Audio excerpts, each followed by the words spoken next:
प्रकारचे कुशल कर्म आणि माता पिता म्हणजे नेमके काय किंवा माता पिता काय भावना असतात. मुळात सगळ्यात पहिल्यांदा तर आपलं जे आपण जे आहोत, आज तुम्ही जे काही आहात, दिसायला सुंदर आहात, दिसायला जसे आहात, तुमची बुद्धी जशी आहे, तुमचे हात, तुमचे डोळे, जे काही आहे तुमचं सध्या जे तुमचं आहे, स्वतःच घर, संपत्ती, पैसा, मित्र, या सगळ्या ज्या गोष्टी आहेत ना, या तुम्ही रिडेव्हलप करू शकता, रिअचीव करू शकता. पण जे तुमचं आहे स्वतःच ते परत अचीव करणं पॉसिबल. समजा एखाद्याचा डोळा जर खराब झाला तर नकली डोळा लावता येईल, पण तो डोळा अचीव परत नाही करता. हात, पाय, डोळे, वाणी, व्हॉइस, फेस, ब्रेन, हे आपल्याला फक्त आणि फक्त कुणामुळे मिळते? आपल्या माता पितांमुळे. म्हणजे आपण जे आहोत, आपण जे आहोत ते असण्याचे कारण कोण आहे? आपल्या अस्तित्वाचं कारण कोण आहे? आपण जे आहोत अस्तित्व, आपल्या अस्तित्वाचं कारण माता पिता. म्हणून आपण जर आपल्या अस्तित्वाच्या कारणालाच जर विसरून गेलो किंवा त्याचा मग सन्मान, अपमान किंवा मग अरोगन्स आपल्या अस्तित्वासोबत, तर आपण त्यांचा अपमान नाही करत, तो मुळात तो अपमान सुद्धा आपलाच. जी वाणी मला ज्यांच्याकडून मिळाली, स्वाभाविक गोष्ट, आपण कधीतरी एखाद्यासाठी काहीतरी करतो आणि त्याच्या बदल्यात आपली अपेक्षा असते. जसं समजा आपण एक डॉगी पाळला, डॉगी पाळायला बऱ्याच लोकांना म्हणतो, डॉगी पाळतो आपण, आणि त्या डॉगीला पाळल्यानंतर त्याला खूप घातलं, सगळंच केलं, त्याच्या बदल्यात डॉगीने जर आपल्याला चावलं तर आपण काय म्हणू? अरे बरोबर, ठीक आहे ना. आपली वाणी, आपल्या वाणीचं जे अस्तित्व आहे ते माता पिता. आपली दृष्टी, त्यांचे अस्तित्व कोण आहे? माता पिता. आपलं ब्रेन, त्या ब्रेन असल्याचे जे अस्तित्व आहे माझं ब्रेन, त्याच्या मागचं कारण म्हणजे माता पिता. म्हणून माता पिता, विशेष करून माता पिता, हे मानवी जीवनामध्ये सगळ्यात उत्तम. ज्यांनी ज्यांनी माता पिताचा सन्मान केला, समजून चला स्वतःचा सन्मान झाला, आपला सन्मान, आपल्या अस्तित्वाचा सन्मान, हे आपले अस्तित्व आहे. मी आहे, माझं अस्तित्व आहे, पण माझं अस्तित्व असण्याचं कारण काय? जे कारण आहे त्या कारणाला दुर्लक्ष करून चालेल. म्हणजे आपण आता हे पाणी आहे, पाणी तर चांगलं आहे, पण पाणी पिऊन झालं की भांडं त्याचं फेकतो. पाण्याचं अस्तित्व, ऑक्सिजन, हायड्रोजन, हे जर नाही पाणी आहे का? भरपूर मी पाण्याला मानतो, पण मला ऑक्सिजनला मानायचं नाही, हायड्रोजनला मानायचं, तर परत पाणी अस्तित्वात होऊ शकत नाही. तर मुळात त्याचं अस्तित्व त्याच्यामध्ये. आणि म्हणून आम्ही आमचं अस्तित्व ज्यांच्यामुळे आहे, आमच्या अस्तित्वाच्या कारणाला किती दिवस लक्षात ठेवायचं?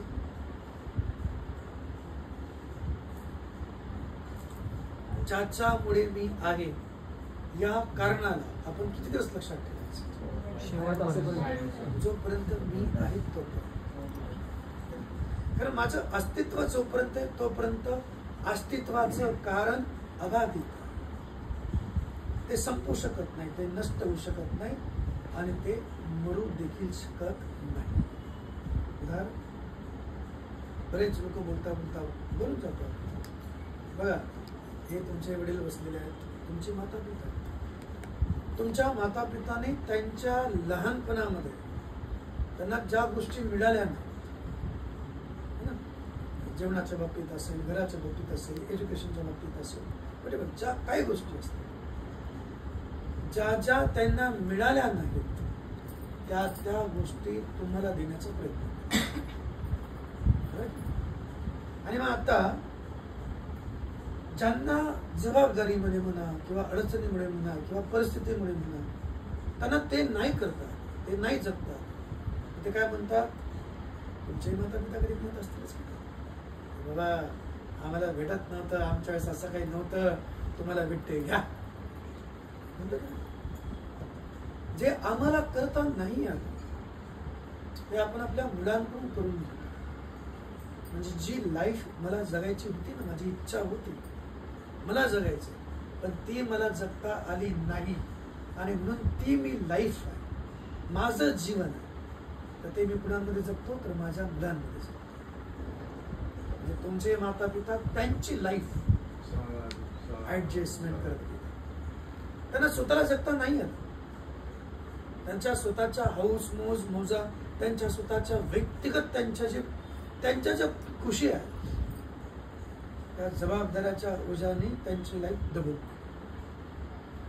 असं म्हणतात मोज मजा तर बापाच्या पैशावर करता येते, स्वतःच्या पैशावर फक्त जबाबदाऱ्या पूर्ण करता येते की नाही.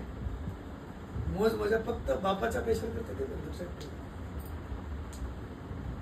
मग ते काही असेल, लहानपणी ते 5 पैशाची गोळी भेटली होती, ती बापाच्या पैशावर मजा केली होती आपण,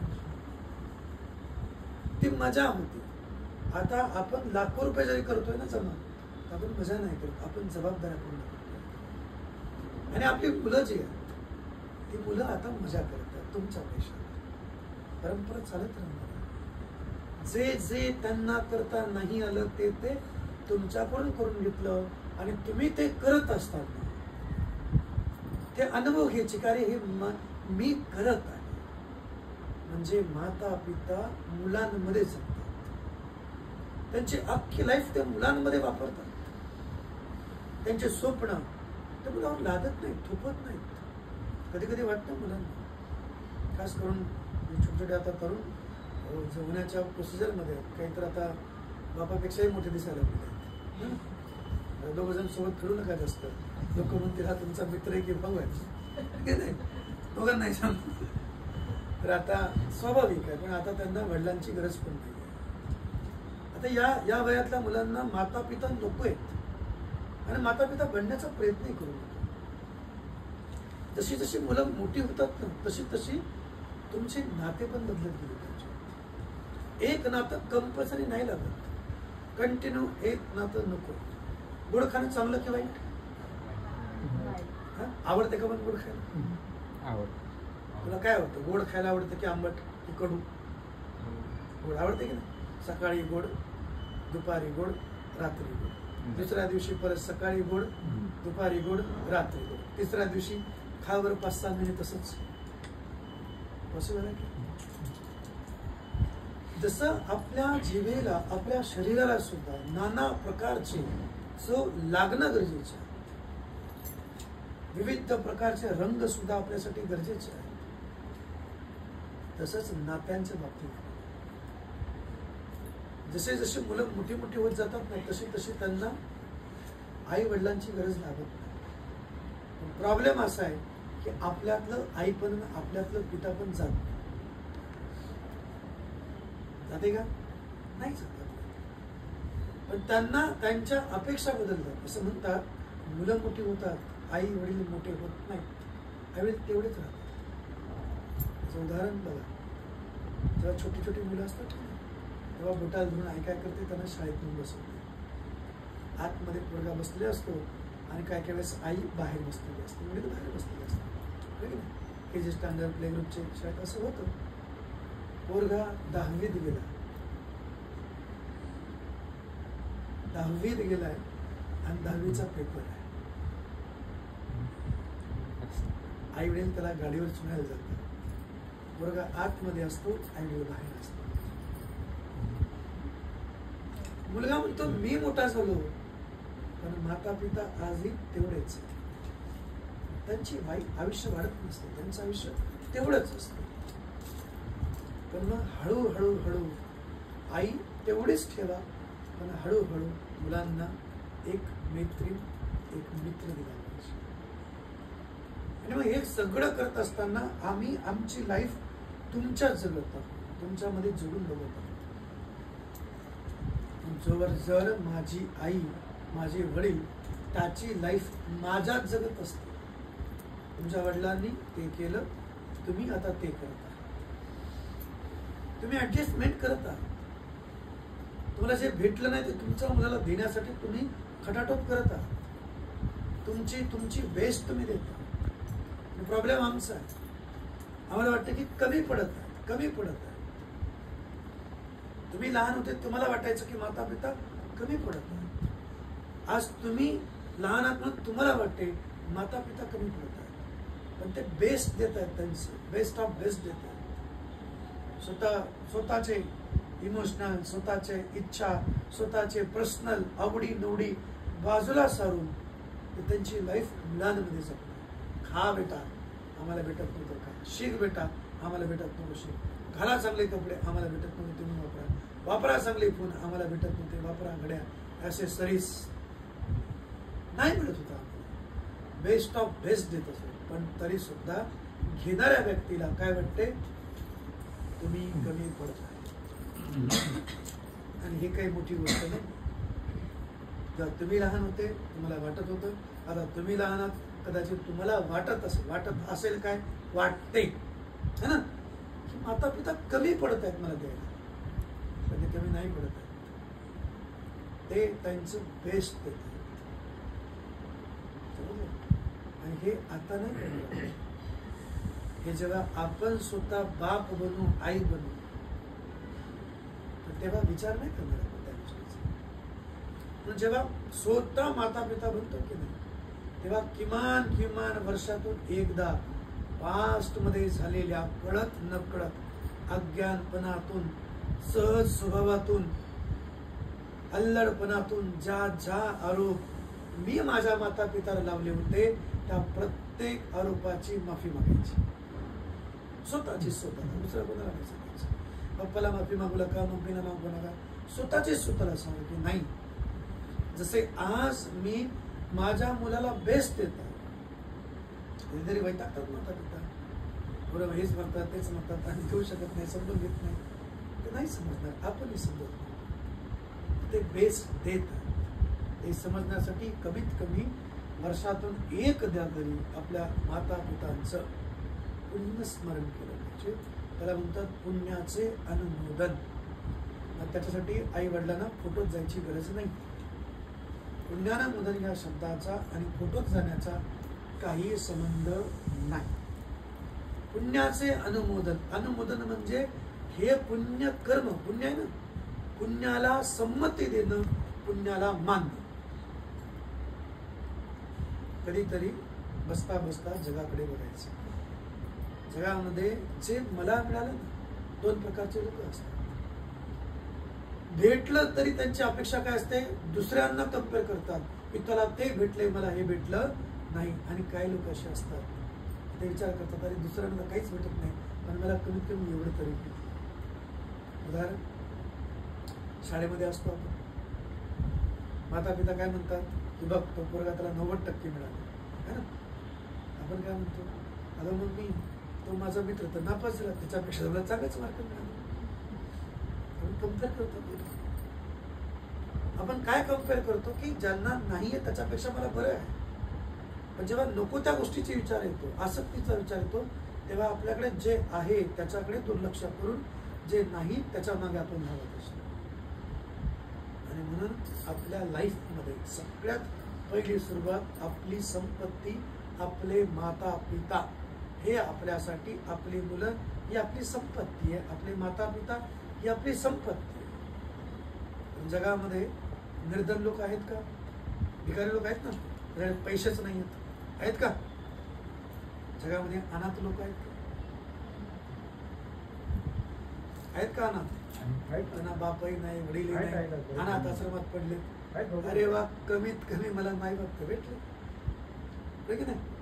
आणि हे त्यांच्या पद्धतीने जे आपल्या अंगावरचे कपडे आहेत, असे कपडे अनेक लोकांच्या अंगावर आहेत, माझ्या अंगावर आहेत. धन्यवाद द्या, ते जगत आहेत त्याचं. आणि म्हणून आज भावनिक दृष्ट्या ही भावना प्रत्यक्ष जगण्याचं काम तुमच्यात करतात. कशाने, भावनेनं. आणि म्हणून माता पिता जिवंत असले काय आणि फोटोत गेले काय, आपण आपल्यात जगणारे माता पिता, जे क्षणाक्षणाला माझ्यात जगत होते, जेवताना माझ्यात जगत होते, खाताना माझ्यात जगत होते, झोपताना माझ्यात जगत होते, गाडीत फिरताना माझ्यात जगत होते. पैसा नव्हता, गाडी नव्हती, आज गाडी आहे. तुमची संपत्ती भेटून त्यांना अभिमान वाटतो, नाही? खुश होतात. त्यांना काही दिलं नाही दिलं तरी खुश होतात. पैसा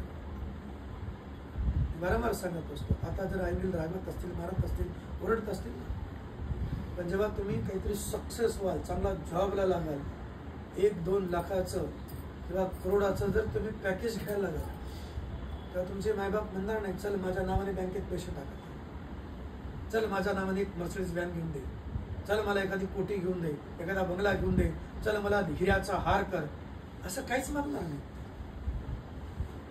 तेव्हा ते काय मागतात माहिती आहे? तुम्ही करोडपती झालात तेव्हा ते फक्त मागतात की मला वेळ दे.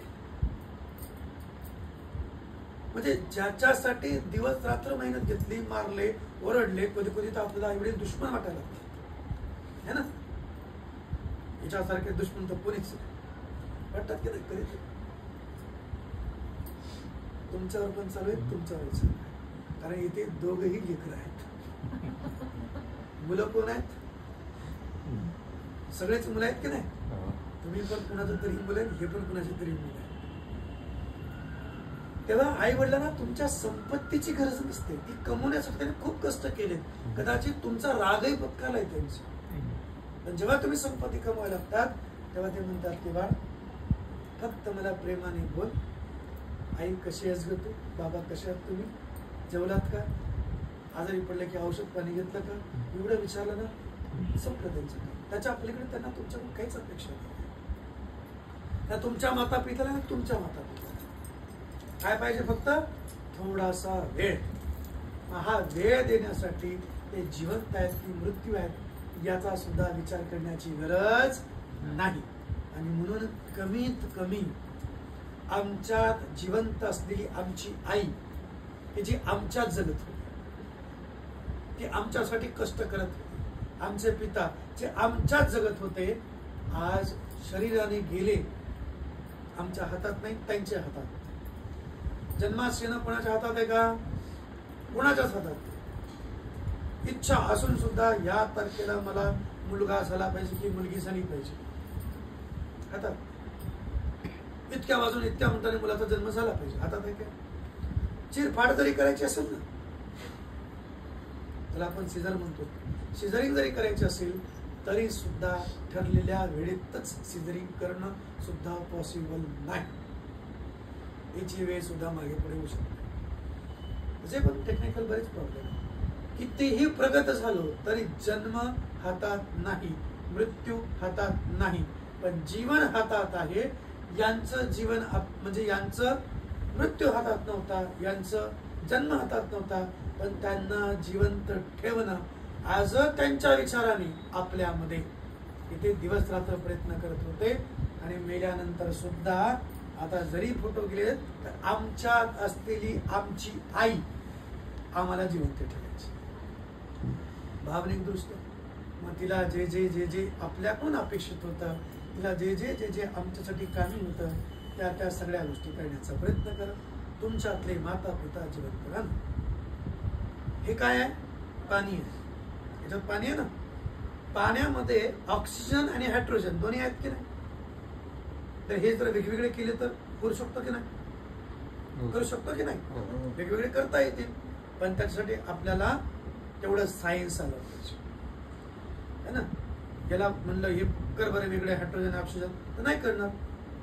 कदाचित तुम्हाला म्हटलं तर तुम्ही नाही करणार, पण एखाद्या लॅबोरेटरीमध्ये जर गेलो मी म्हटलं की यातलं मला ऑक्सिजन काढून दे आणि हायड्रोजन बाजूला कर. बऱ्याच काही देशांमध्ये पाण्यातून ऑक्सिजन बाहेर काढला जातो. सौदी वगैरे या देशांमध्ये पाण्यातून ऑक्सिजन बाहेर काढलं जातं आणि सिलेंडर भरून विकल्या जातं. याचे एक कशाचं अस्तित्व आहे? हायड्रोजन आणि ऑक्सिजनचं अस्तित्व पाणी आहे. आपलं अस्तित्व कोणामुळे? As a biological as a science आपला जन्मच माताच्या आणि पिताच्या सेल्स या दोघांच्या मिलनातून झालेला आहे. आम्ही जे आहोत तर आपलं सेल्स एक आईकडून आलाय, एक वडिलाकडून आलाय. दोघांचे फॉर्मलीज सेल्स बायोलॉजिकल हे दोन्हीही माझ्यात, तेव्हा मी तयार झालो. समजले?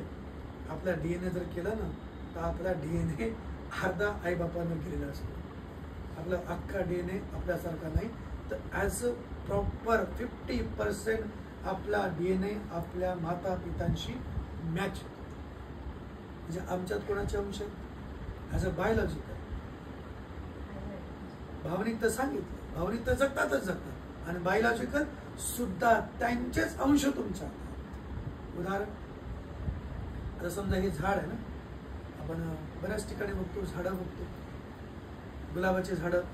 लोक काय करायचे, झाड तोडायचे, त्याची काडी तोडायचे, दुसरीकडे लावायचे, त्यालाही परत फुलं यायची. त्याच झाडाची कलम पडून लावली. आपल्या धम्मामध्ये बोधवृक्ष आहे, बुद्धगयेचा वृक्षाची फांदी तोडली, श्रीलंकेत लावली. जरी श्रीलंकेचा बोधवृक्ष असेल पण त्याला काय म्हटलं आपण? बोधवृक्ष. बुद्धगयेतून फांदी घेऊन गेली तिकडे. म्हणजेच ॲज त्याच्यामध्ये सुद्धा मूळ गुण कुठले आहेत? तर त्या झाडाचे. एखादा आंबा लावायचा, आंब्याचे खूप सारे जाती आहेत. आता जे आंब्याची कोय पेरू आपण, ज्या झाडाचा आंबा खाऊ, ते झाडाचं बीज आपण लावू, तेच कर्म तसाच हापूस असेल तर हापूस, दुसरा असेल तर दुसरा, तोतापरी तर तोतापरी, है ना. हापूस आंब्याची बीज जर पेरली तर तोतापरी आंब्याला झाडाला तर एक झाड उगेल की नाही, मग झाडाला कोणते फळ येतील? हापूसच आंबाच आहे, पण आंब्यामध्ये सुद्धा जे बीज त्या झाडाचं आहे तेच येणार. ॲज अ बायोलॉजी आपल्यामध्ये सुद्धा आपला चेहरा, आपला वॉइस, आपल्यातले गुण, आपल्यातलं माइंड, आपल्यातला विचार, हे सगळेचे सगळे बायोलॉजिकल माता पितांची देण. आणि म्हणून शरीर गेलं तर मोठा फरक पडला नाही पाहिजे. बायोलॉजिकल आई आणि वडील माझ्यात जिवंत आहे, त्यांच्या DNA अर्धा DNA त्यांचा आहे. बरोबर की नाही? वाटतं का काय समजत? माता पिता कसे मेले म्हणतात ते? भावनिक मरू द्यायचे, निसर्ग तर मरू देत नाहीये. निसर्ग तर बिलकुल मरू देत नाहीये. शरीर मरत आहे. एक शरीर मरणार आहे. फळ तुटलं, एक फळ तुटला, त्याचा आंबा खाल्ला तरच बीज येणार आहे, नाही तर सोडून जाणार आहे. कुणी सोडून गेलं, अरे सडलं नाही, बीज आहे, बीजाला जमिनीत लाव, परत झाड होतं. तसं आपलं आहे. म्हणून बुद्ध म्हणतात, जन्म झाला म्हणून आनंदी व्हायची गरज नाही, आणि मृत्यू झाला म्हणून दुःखी व्हायची गरज नाही. मग त्यांच्या पुत्रांनी किंवा त्यांच्या ज्ञाती लोकांनी आपल्या ज्ञातीसाठी काय करायचे? पुण्याचं अनुमोदन करायचं. पुण्य वाहत राहिलं पाहिजे. हे शरीर आज आपल्याकडे आले आई म्हणून. पुनर्जन्म आपल्यात असतो ना. पुनर्जन्म शिवाय मानवी जीवन सिद्धांत नाही. बायोलॉजिकल सिद्धांत आहे. एनर्जीला कोणी निर्माण करू शकत नाही, एनर्जीला कोणी नष्ट करू शकत नाही. फिजिक्स, बायोलॉजिकल, या सगळ्या सायन्स मध्ये जर आपण गेलो, भौतिकशास्त्र हे नियम सांगून जातो. आमच्या आईमध्ये जी ऊर्जा होती, ही ऊर्जा नष्ट होऊ शकत नाही. ती परत कुठेतरी जॉईन पावणार, ती ऊर्जा परत कुठेतरी संत पावणार आहे. म्हणजे परत त्यांचं अस्तित्व काहीतरी बनणार आहे. पण ते अस्तित्व काय बनावं याच्यासाठी आपल्याला करायचं असते पुण्यकर्म. त्यांना मृत्यूच्या नंतर अस्तित्व प्राप्त करण्यासाठी कर्मांची गरज नाही. जसे कर्म आहेत, लॉ ऑफ अट्रॅक्शन माहिती आहे ना, तसा विचार करतो तसे तुम्ही बनता. काही काही पोरं भिंतीवर लिहून ठेवायचे, मला डॉक्टर बनायचे, वकील लिहायचे. आजकालचे करतात की नाही माहित नाही, पण पूर्वी खूप लोक करायचे. लोकांच्या घरात गेलं बेडरूम मध्ये गेलं की असं दिलेलंच असायचं, मला हे बनायचं आहे, अचीव, बिलीव्ह, अचीव लिहून ठेवायचं. आजही बरेच लोक करतात. हे आपण जसे जसे विचार करतो तसे तसे आपण बनतो. आपण जे काही आहोत आपल्या कर्मामुळे आहोत. आणि म्हणून माता पिता आज फक्त कर्म करू शकत नाहीत, पण आमच्यासाठी जे कर्म केले त्याची कृतज्ञता करणं, धन्यवाद करणं, थँक्यू म्हणणं आणि त्यांचे कर्म सदैव चालू ठेवणं. आज आई जरी गेली असतील तर आईच्या नावाने तुम्ही बसून एकत्र बसून काय करताय? पूजा करताय. हे पुण्यकर्म त्यांचे. एकत्र बसून धर्मश्रवण करताय. हे पुण्यकर्म त्यांचे. मृत्यूनंतर देखील कर्म चालू. मनुष्य जिवंत असून नसून मोठा फरक पडत नाही. माणसाचे कर्म जिवंत असले पाहिजे. कारण मनुष्य माणसाची ओळखच त्याच्या चेहऱ्यावर नाही. एखादी व्यक्ती तुम्हाला का आवडते बरं? दिसायला खूप सुंदर आहे म्हणून. असं जर असतं तर ते 6 बोटाच्या हिरोला आहे, त्याचं नाव काय? ऋतिक रोशन. त्याचा बायकोने त्याला दिला असतं तर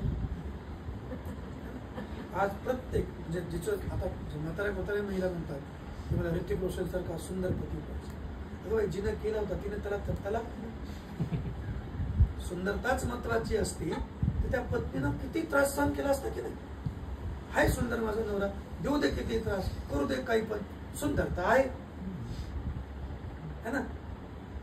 एक कुरूप माणूस अत्यंत काळापुट्ट दिसतो, कुरूप दिसतो, आपण त्याला बघू बघू खुश होतो. आपल्या डोंबिवलीचे कोण? भाऊ कदम.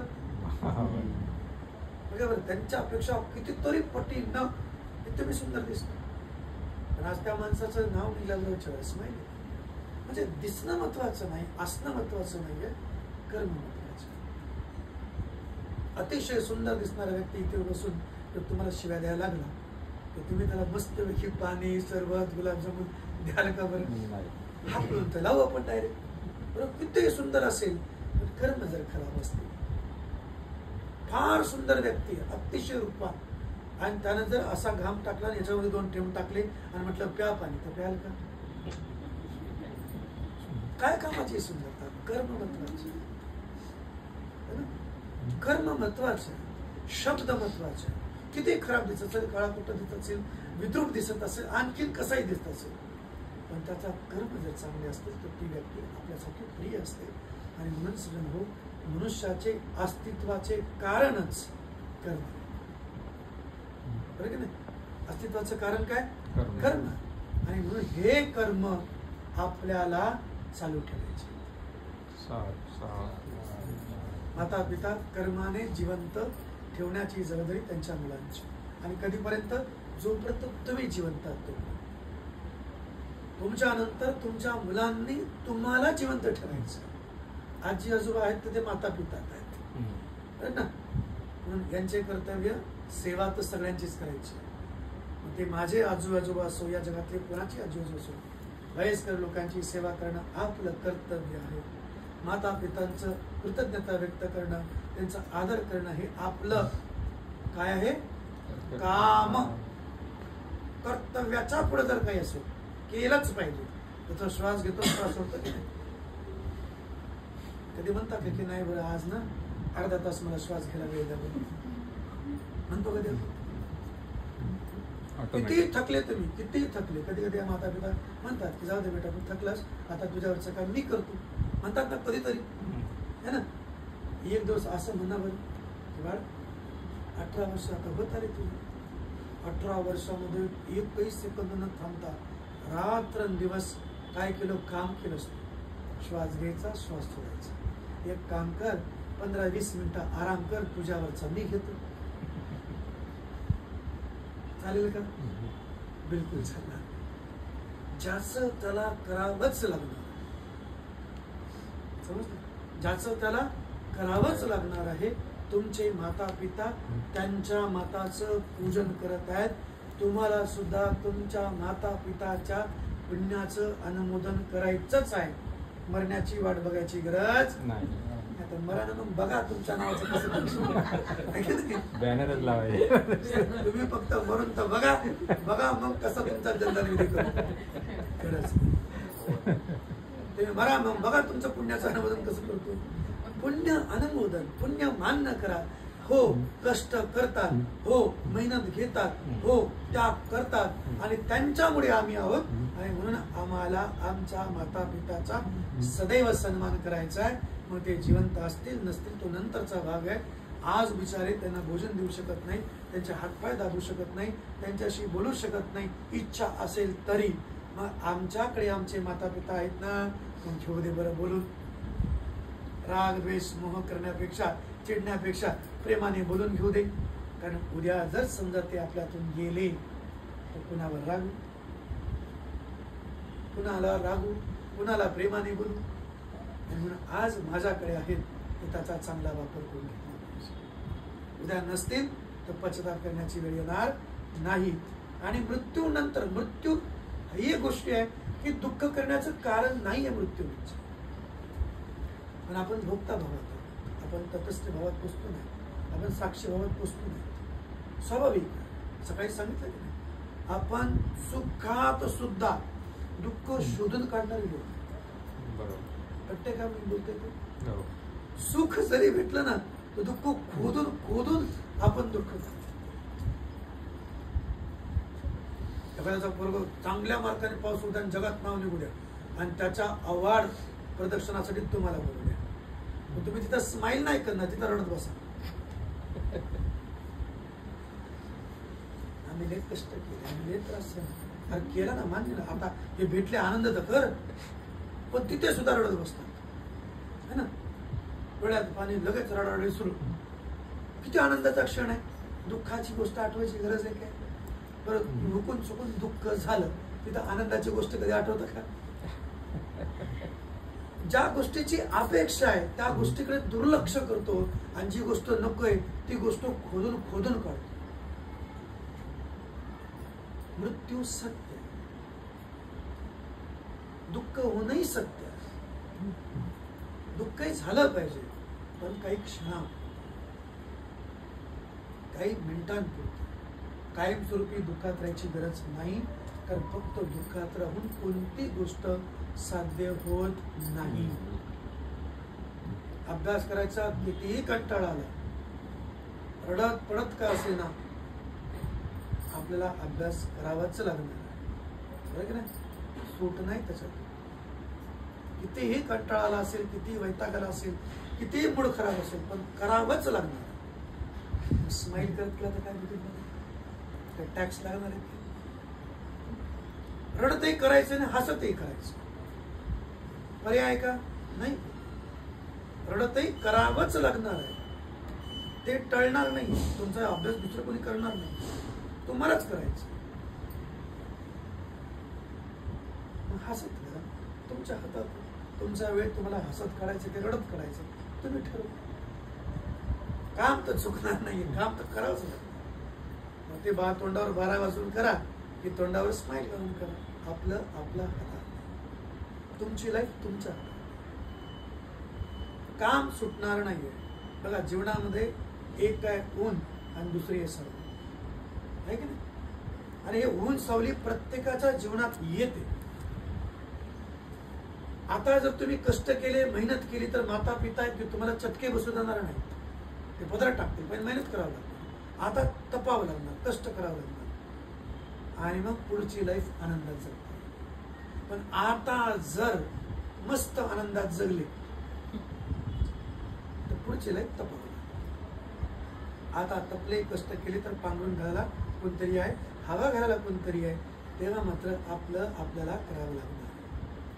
हे सगळी जाणून हे सगळं कर्म म्हणजे आज आहोत या छान घरात बसलेलो आहोत हे आपल्या माता पितांमुळे.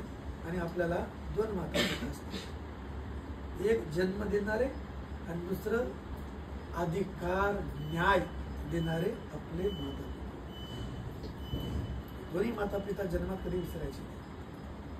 आणि मग त्यांच्या प्रती कृतज्ञता व्यक्त करणं, त्यांच्या नावाने किमान वर्षातून एकदा सहपरिवार एकत्र बसून पुण्यन दान करणं, भोजन दान करणं, वस्त्र दान करणं, आर्थिक दान करणं, जे जे आपल्याला वाटेल.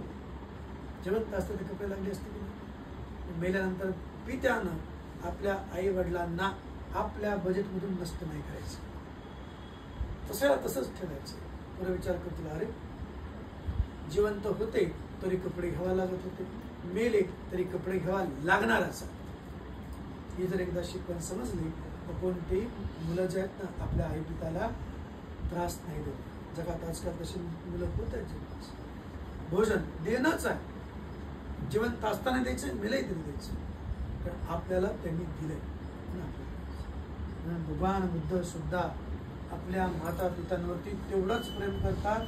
वडिलांना सुद्धा जाऊन धम्म सांगतात आणि आईला सुद्धा जाऊन धम्म सांगतात. कारण धर्म सांगून त्यांच्या जीवनाच्या दुःखातून मुक्ती करणं.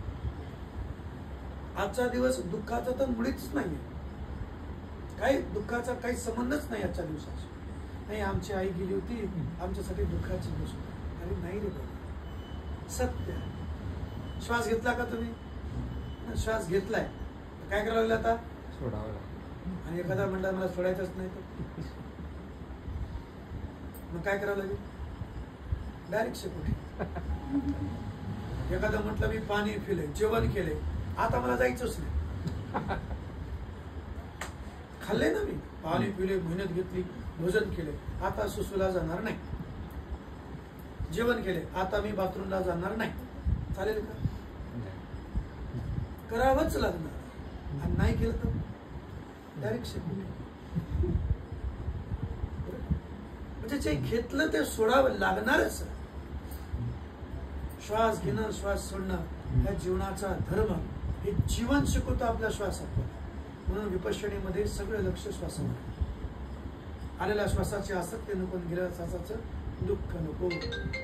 मी एवढ्या मेहनतीनं, एवढ्या कष्टातून श्वास घेतला आणि मग कॅलरी लागली, जेवण लागलं, पैसा लागला,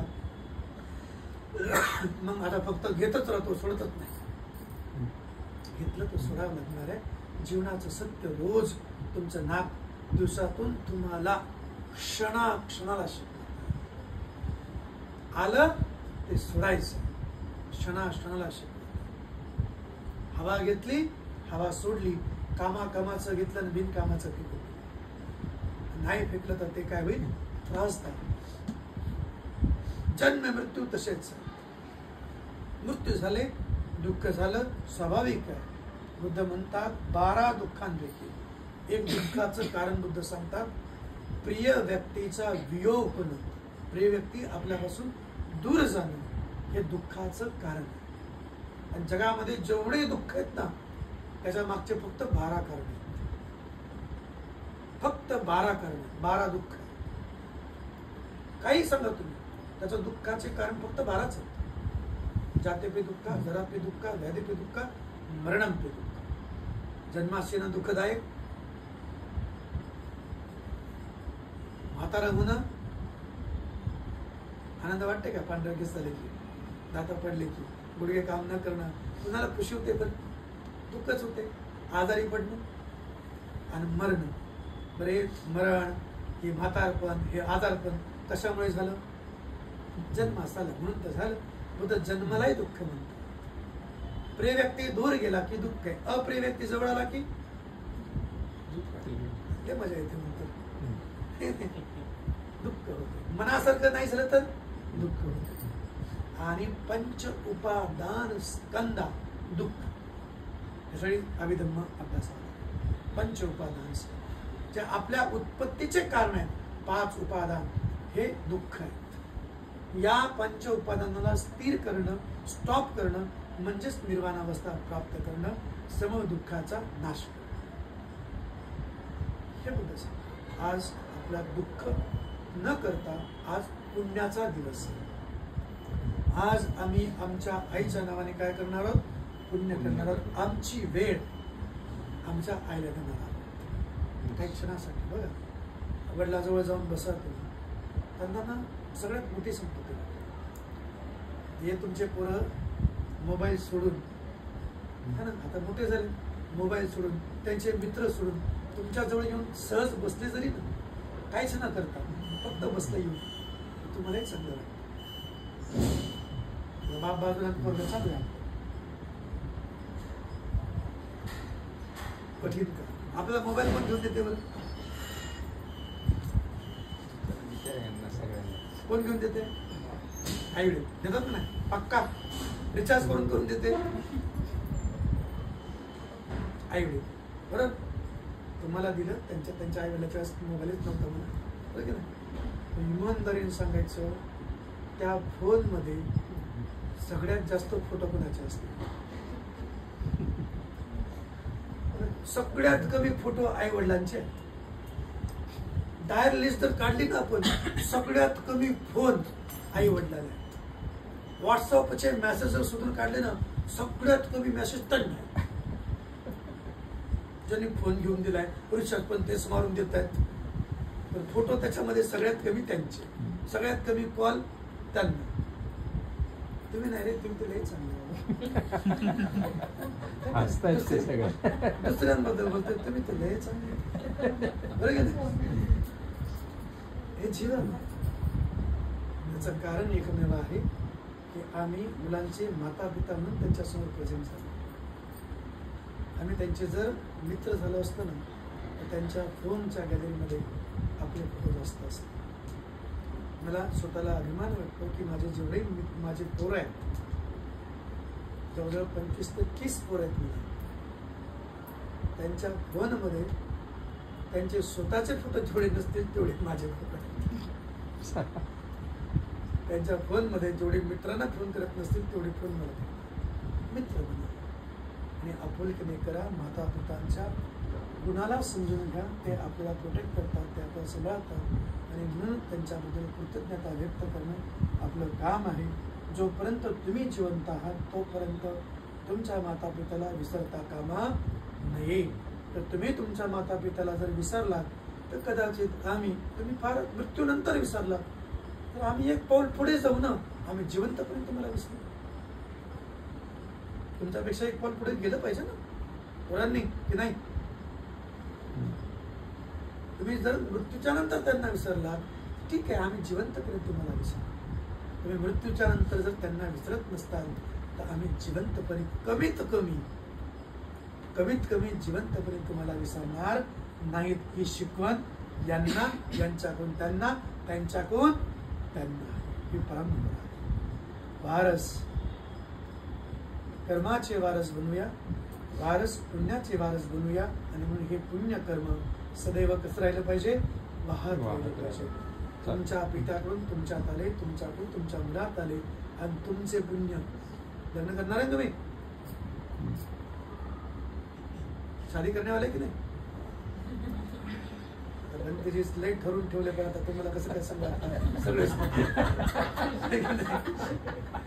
सोच तो बहुत रखा है, बच्चे के नाम भी मुझे याद है ना. किसके साथ शादी करूंगा वो भी मेरा फिक्स है. फक्त सांगू शकत नाही, सांगता येत नाही. नका विचारू, पैसे नका बोलणार, बहुत उसके काय बोलणार, बरं की नाही? वाहत राहणार आहे पुण्य तुमच्यातून तुमच्या पुरात, तुमच्या पुरातून तुमच्या पुरात. आणि म्हणून बुद्ध त्याला म्हणतात पुण्य धारस. आणि हे पुण्य धारस आपल्यात होत राहून आपल्या माताजींच्या स्मृतीला समर्पित अभिवादन करताना सत्य धर्म जो लोकधर्म आहे, हा लोकधर्म आहे, लोकांसाठी धर्म आहे, गृहस्थी लोकांसाठी धर्म आहे. आणि या धर्मालाच आपण स्मरण करायचं. आपल्या माताजींसाठी जे पुण्यकर्म केले ते हे कर्म त्यांना याच जन्मात कामी पडो असं नाही.